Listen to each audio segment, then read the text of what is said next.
was born in Boston. We moved up to New Hampshire when I was a kid, when I was about 6. And so I'd been up there ever since. And at Verizon, they were having a layoff in 2002. So to not get laid off, I could either go to Nantucket, Presque Isle, Maine, or Pittsfield. And so I came to Pittsfield, and it was awesome. So I just stayed here, and bought a house and never went back. So, what was your family like growing up? My parents and a sister.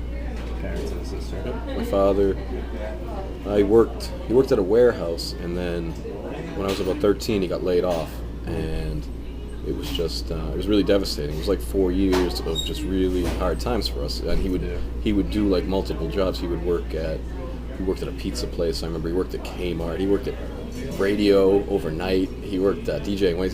But he just would do anything, and I learned from that you never give up, and if you work hard, you can achieve anything you want. Big industry, but as far as I gathered, you kind of you're big on that, like labor relations. So how does that translate to these towns, which they don't really have unions, they don't really have right. major industry that.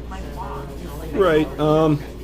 The way it translates to me is it's not about like a union and a union collecting dues. What it's about is just workers, no matter where they work or what they're, even like I said, a farmer on his own farm who runs his own farm, works for himself, still should have the opportunity to get ahead. He shouldn't be left behind just because he's an individual business. That's not right.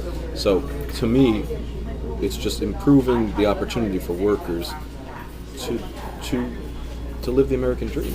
Like if I didn't have that job I had, I wouldn't have the degrees I have. I wouldn't have run for office, not by now. And I think people deserve that chance. I don't think point of life isn't just to work all day with no reward from it, just to eat.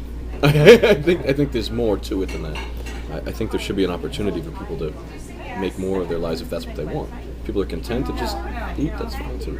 And you said you got in that because of the phone company, and you said you were working with the phone company's union. What got you really involved in that? In the union? Was there any particular event they lay off a bunch of people or something? And yeah, a little bit of it was we had a strike when I only worked there for about 6 months in 2000.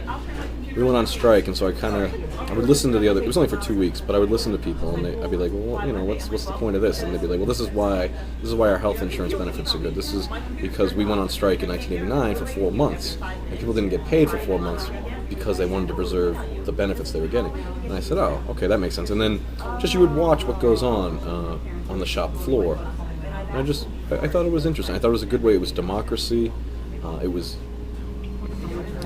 a way for people to get better conditions out there, because it's not like working conditions aren't just about pay either. It's about not getting killed on the job. The first president of the electrical workers union that I belonged to died on the job. He was a utility lineman, and he fell off a telephone pole and died.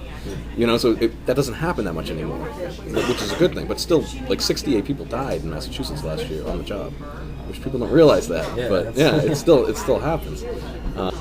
And then the layoff was really what cemented it. When I saw, it was after September 11th, and a lot of companies were doing that. Were claiming that that was hurting their business, but they were still making a lot of money.